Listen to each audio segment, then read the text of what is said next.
भारत माता की, भारत माता की। मैं बोलूंगा संगठन में तो बोलना शक्ति है। संगठन में, संगठन में, संगठन में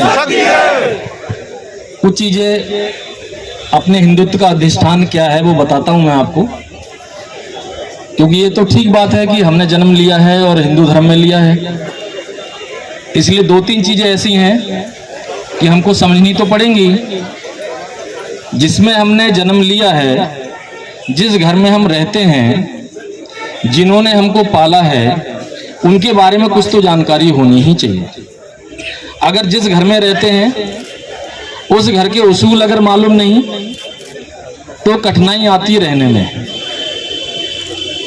जिसने जन्म दिया है उसको अगर समझा नहीं तो जीवन के आनंद में कहीं ना कहीं कमी आती है। जिस धर्म में हमने जन्म लिया उस धर्म के उसूलों को समझा नहीं, पहचान। दूसरा है हिंदू धर्म का पालन करना। अगर हम पालन करते रहे तो कठिनाइयां आती हैं, अगर रक्षण भी करते रहे तो सफलता का आनंद और अच्छा हो जाता है। इसलिए धर्म का पालन तो करना ही है, लेकिन धर्म का रक्षण भी करना है। इसलिए अपनी गीता के अंदर भी बोला गया है, अपने जितने भी उपनिषद हैं, जितने भी अपने धर्म ग्रंथ हैं, सब में बोला गया है कि जो धर्म की रक्षा करता है भगवान उसकी रक्षा करता है। कभी भी भगवान हमारी रक्षा करने नहीं आते। यदि हमने भगवान को संभाला, भगवान की रक्षा की, तब वो हमको आशीर्वाद देते हैं कि दीर्घायु भव, चिरंजीव भव, तब जाकर के हम काम कर पाते हैं। राम को मानते हैं, कृष्ण को मानते हैं, लेकिन अधिष्ठान क्या कहता है? राम को नहीं मानोगे चलेगा, लेकिन राम की मानोगे तो अच्छा होगा। हम राम को मानते हैं, राम की नहीं मानते। कृष्ण को मानते हैं, कृष्ण की नहीं मानते। देवी देवताओं को मानते हैं, लेकिन देवी देवताओं की मानते नहीं। इन्होंने बोला क्या है? हमारे उपनिषदों में क्या बोला है, ग्रंथों ने क्या बोला, यह एक बार ध्यान देने की आवश्यकता है उस पर। जो भी कदम रखेंगे आगे का एक एक कदम हमारा महत्वपूर्ण होगा, जिससे कि ये ना हो कि हिंदू समाज तो डर जाता है, हिंदू समाज तो कुछ समय के लिए रुकता है फिर भाग जाता है। ऐसा नहीं होना चाहिए। और जिस चीज में हम लोग लगते हैं, जिस चीज में अपनी ताकत लगती है, वो ताकत का रिजल्ट आता है। इसलिए मैंने बोला कि जब हम देखते हैं अपने देवी देवताओं को, वो हमें इशारा करते हैं और इशारा करके कहते हैं मैंने तुमको क्या बोला है करने के लिए, और कर क्या रहे हो तुम? पूजा पाठ करने के लिए आते हो, धन मांगते हो, संपत्ति मांगते हो, और मेरे तरफ नहीं देखते हो कि मैंने अपने हाथों में शस्त्र ले रखे हैं धर्म की रक्षा के लिए। इसलिए तब तक धर्म की रक्षा नहीं हो सकती जब तक अपने हाथों में शस्त्र नहीं होंगे, शास्त्र की रक्षा नहीं हो सकती। उन्होंने आन मान शान की रक्षा नहीं की, उन्होंने अपने बच्चों को भी आहुति दे दी, लेकिन वो अपने धर्म के बारे में जानते थे कि धर्म की रक्षा कैसे हो सकती है। जब तक हम धर्म की रक्षा नहीं कर सकते हैं तब तक हमारी रक्षा हो ही नहीं सकती है। तो ये समस्याएं कोई नई नहीं है, पहले ज्यादा थी, अब कम हो गई हैं। जब से ये सब देश आजाद हुआ और अन्य चीजें दूसरों के हाथ में आई, उन्होंने कंट्रोल कर लिया है, लेकिन पहले तो स्वयं लड़ना पड़ता था इन चीजों के लिए। और आज जब ये समस्या सामने आ रही है तो हम क्या करते हैं? तो इसलिए हमको आज ताकतवर बनना पड़ेगा। अपने बच्चे को घर के अंदर सुलाने की आवश्यकता नहीं है। आज आने वाला समय संकटपूर्ण होगा, इसलिए हमको अपने जज्बात को समझना पड़ेगा, अपने महापुरुषों को समझना पड़ेगा। इसलिए ये जो चीजें हैं, डॉक्टर एडवार जी ने कहा ना कि हम ऐसे हिंदू समाज को संगठन करना चाहते हैं जो अपने को समझ सके कि मुझे करना क्या है। इसलिए ये समस्याएं आगे ना बढ़े, हमको अपने को ताकतवर बनाना है। इसलिए अपने घर के अंदर हम दंड मालिश कर रहे हैं, पहलवानी कर रहे हैं, तो दूसरा कोई ये कहे कि साहब ये मारने के लिए आ रहा है इसलिए नहीं कर रहे। कोई हमको मारने के लिए ना आए, इसलिए अपने को हमें ताकतवर बनाना पड़ेगा, तब जाकर के धर्म की रक्षा हो सकती है। इसलिए जो ये सब घटनाएं हुई हैं कल, ये हिंदू समाज के लिए तमाचा है, और हिंदू समाज के लिए तमाचे के साथ साथ सीख लेने का भी सबक है। जब ये हुआ तब भी हमको अकल नहीं आई। आज शीश महल के अंदर हो गया, तब तो अकल आ जानी चाहिए, तब तो जाग जाना चाहिए। और हम अब भी नहीं जागेंगे तो फिर कब जागेंगे? इसलिए ये तय है कि जैसे भारत की नीति है, हम किसी भी देश पर पहले शस्त्र नहीं चलाएंगे, लेकिन अगर किसी का प्रक्षेपास्त्र हमारे देश पर गिरता है तो हम छोड़ेंगे भी नहीं। इसलिए हम किसी पर वार नहीं करेंगे, हम किसी को छेड़ेंगे भी नहीं, लेकिन यदि कोई हमसे छेड़ेगा तो हम उसको छोड़ेंगे भी नहीं। दो टूक शब्द कहना चाहता हूं। जिस तरह ये घटना कल की घटित हुई है, ये कहीं ना कहीं एक बड़ी सोची समझी साजिश है।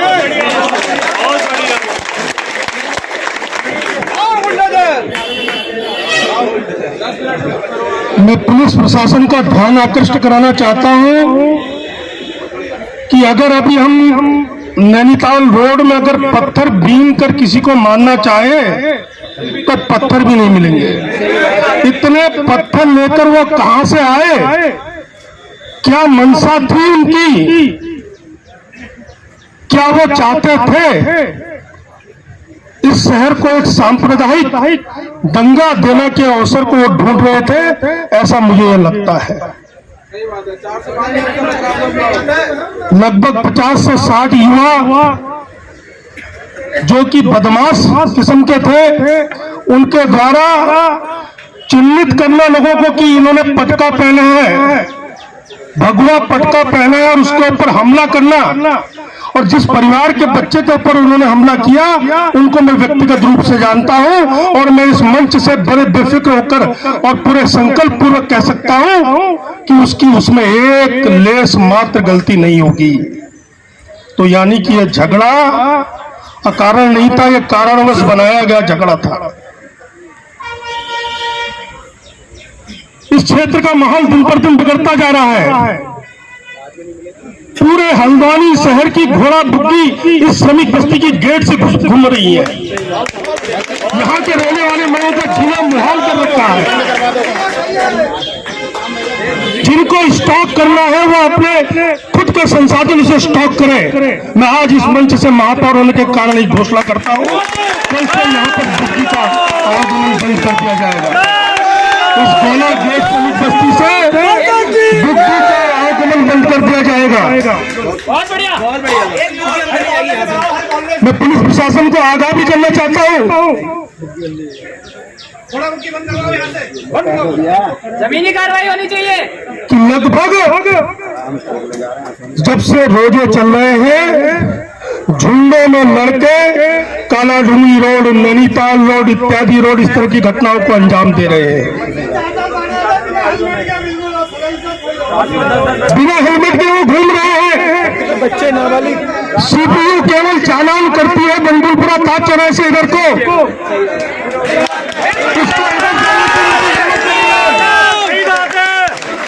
और मैं मंच से कहता हूं कि एक समान पूर्वक अगर कार्रवाई सीपीयू नहीं करेगी, कल से हम चालानों का भुगतान भी नहीं करेंगे। बहुत बढ़िया, बहुत बढ़िया। रात्रि गश्त के नाम पर सौतेला व्यवहार नहीं होना चाहिए। मैं अगर कह रहा हूं कि कल अगर गश्त हो रही होती तो 50-60 के झुंड में जाते हुए लोग जुलूस की शक्ल में जिन्होंने ये कार्रवाई की, वो इस तरह इस कार्रवाई को नहीं कर सकते थे। मैं पुनः पुलिस प्रशासन को आगाह करता हूं कि ऐसी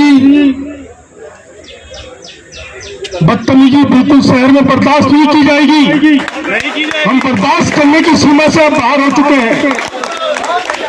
और मैं साथ ही कहना चाहता हूं कि जितने भी ये शहर के अंदर इस तरह के घूमकर व्यापार करते हैं, इनकी चिन्हीकरण की आवश्यकता भी अब महसूस होने लगी है। सबके आधार कार्डों को आप देखिए। और मैं दावा करता हूं जितने लोग कल यहाँ पर इस हमले में थे, अगर उनके आधार कार्डों की आप जांच करेंगे तो लगभग 50% बाहर के लोग थे जो कल इस हमले में शामिल हुए थे। रामपुर ज्यादा होंगे, रामपुर के सबके सब रामपुर के सब यहाँ के बेरोजगार है, बाहर के आके रोजगार कर रहे हैं। रोजगार आ रहे हैं, बोलना कबाड़े वालों को सबसे निवेदन है, मेरा आप सबसे निवेदन है, जैसा हमारे माननीय विभाग प्रचारक जी नरेंद्र जी भाई साहब ने यहाँ पर अपने सार गर्भित भाषण में कहा, उद्बोधन में कहा कि हमें सशक्त भी होना है, साथ ही साथ एक दूरदर्शिता के साथ हमें काम करना होगा। इस तरह के चीजों को नाकाम करने के लिए हम लोगों को एक अच्छे कार्य योजना में काम करना होगा। ये एक दिन की लड़ाई नहीं है, यह संघर्ष एक दिन का नहीं है। कल जब यह घटना की जानकारी मिली तो लगभग बहुत लोग काठगोदाम थाने में पहुंचे। उसी निमित्त मैं भी वहां पहुंचा और हम सब लोगों ने एक मांग पुलिस प्रशासन से की कि हमले के 2.5 घंटे बाद भी अभी तक कोई गिरफ्तारी नहीं हुई है, लेकिन मैं पुलिस प्रशासन का साथ में धन्यवाद भी देता हूं। लगभग सुबह 5 बजे आज एसएसपी और उनकी पूरी फोर्स काठगोदाम थाने से डटी रही और लगभग 10 से 12 लोग उनके द्वारा इस मामले में डिटेन किए गए। लेकिन मैं आपसे पुनः निवेदन भी करता हूं कि सीसीटीवी फुटेज में संख्या 10-12 नहीं है, वो संख्या करीबन 50-60 की संख्या है। उस सबके 50-60 की संख्या को आप चिन्हीकरण करके उनको आप कानून के दायरे में लाए और उनके पीछे क्या मंशा छुपी हुई थी इसकी जानकारी लेना अति आवश्यक है। सचिन जी हमारे कह रहे थे यहाँ पर कि कहीं ना कहीं इसका मोटिव इंटरेस्ट कहीं ना कहीं ऐसे सेंसिटिव इश्यूओं को डीपली जाना, इसको देखना बहुत आवश्यक है। इसके पीछे कौन लोग हैं, कौन शहर की वातावरण को खराब करना चाहते हैं, कौन शहर को दूसरी दिशा की तरफ ले जाना चाहते हैं, इसको जानने की आवश्यकता है। और पुनः आगाह करते हुए कहता हूं, अगर वो चाहते हैं शहर को दूसरी दिशा में ले जाना तो हम भी तैयार हैं इस शहर को दूसरी दिशा में ले जाना।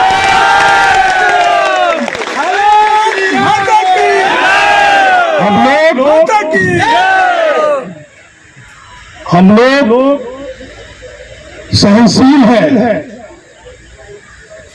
ये हमारा दुर्भाग्य नहीं है, क्योंकि ये देश हमारा है, ये प्रदेश हमारा है, इस प्रदेश की सरकार हमारी है,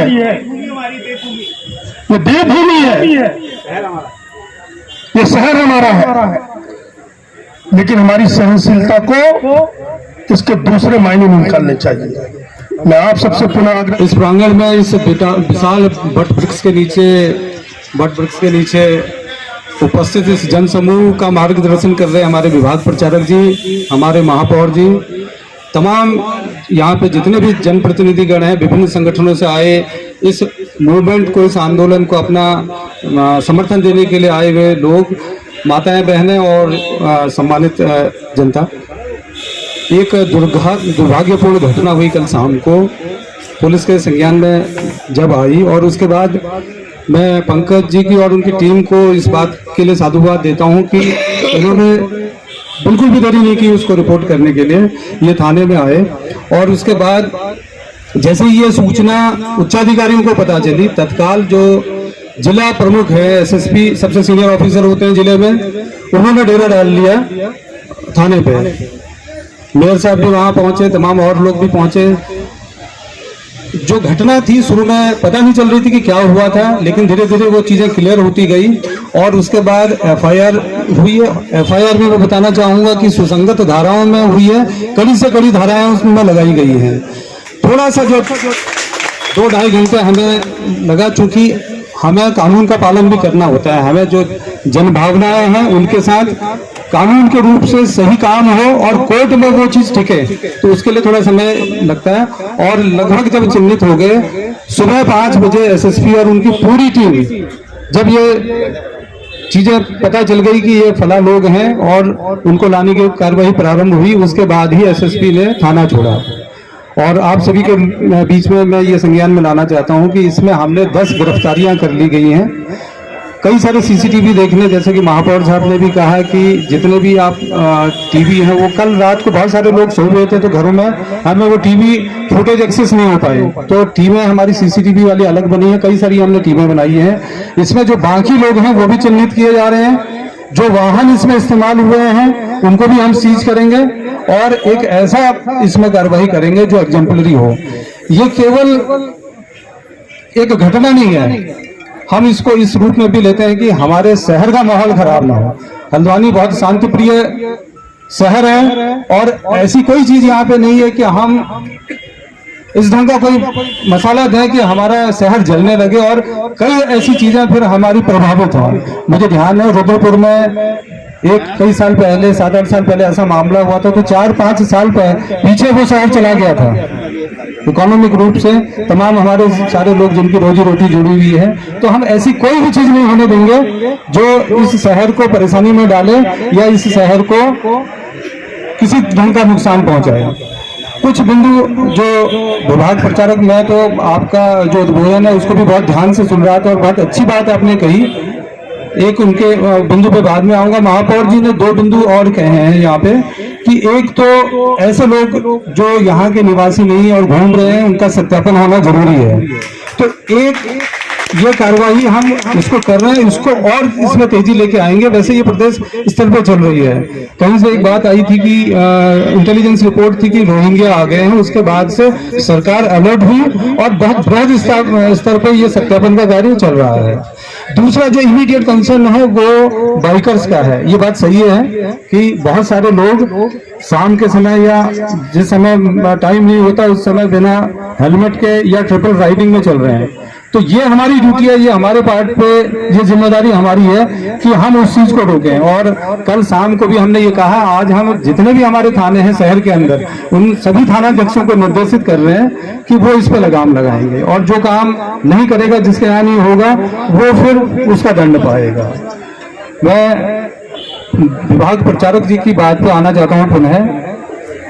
किसी भी भावना पे या किसी उस पर जब हम जोड़ते हैं तो उसमें हमें अपने कॉन्शियस माइंड का इस्तेमाल करना चाहिए, धैर्य का इस्तेमाल करना चाहिए। और मैं ये कहना चाहूँगा मोनी जी, ये कल हनुमान चालीसा के बाद का मामला ये था। तो हनुमान जी बल के लिए जाने जाते हैं, लेकिन मैं ये कहता हूँ साथ में धैर्य के लिए भी वो जाने जाते हैं। इसलिए सभी जो भी यहाँ पे लोग हैं, अगर आप हनुमान के सच्चे भक्त हैं तो धैर्य बनाए रखेंगे और पुलिस प्रशासन पर विश्वास बनाए रखेंगे। मैं उसके लिए मैं धन्यवाद कह रहा हूँ, उस धैर्य के लिए आपको धन्यवाद। कितनी देर में गिरफ्तार करोगे ये बताओ।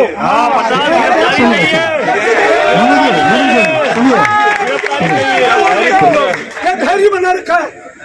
11 कल रात को जब हमारी टीम थी, और हम अकेले नहीं थे, हमारे साथ जो पंकज जी की टीम और बाकी सभी लोग भी थे।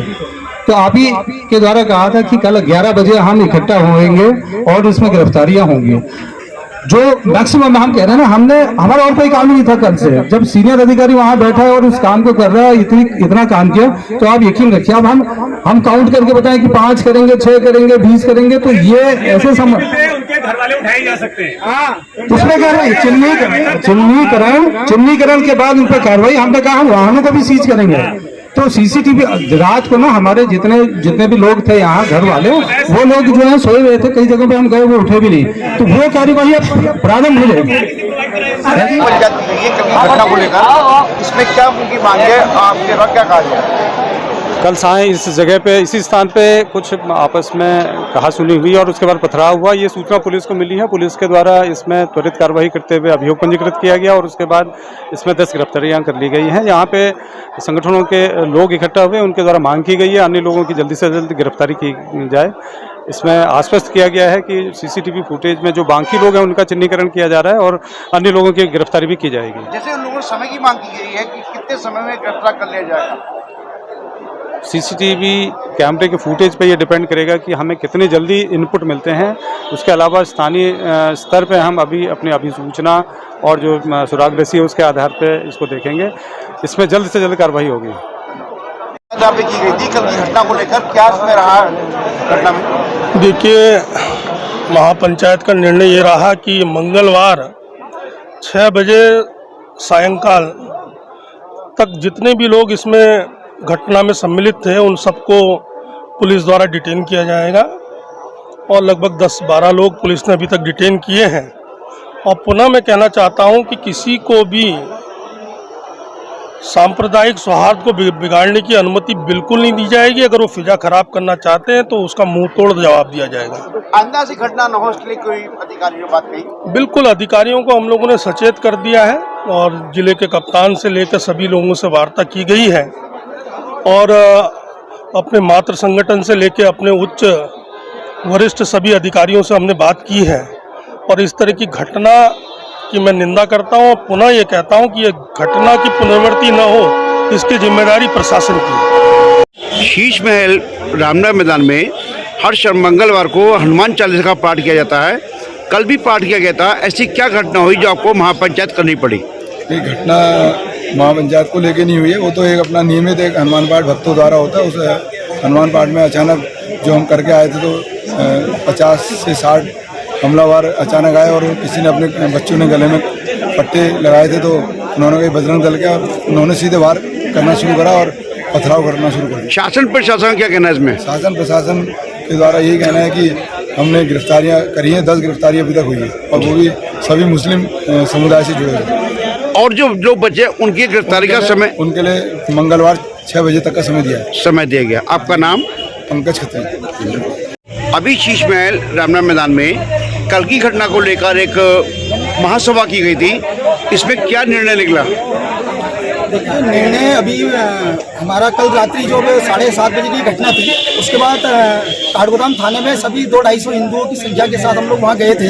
तो पुलिस प्रशासन ने हमें आश्वासन दिया कि जो है हम पकड़ा धकड़ी कर रहे हैं। और हमारा जब इनसे बात हुई थी, रात में एसपी सिटी साहब आए थे वहाँ पे और सीओ साहब भी थे, इनसे बात हुई थी तो इन्होंने कहा था कि 11 बजे तक हम लोग जो है 11 बजे का हमने समय दिया था सुबह का, और सबकी गिरफ्तारी हो जाएगी। अभी जब हम यहाँ 11 बजे आए हैं तो अभी प्रशासन के जो है एसपी साहब भी आए हुए थे और सीओ साहब भी थे।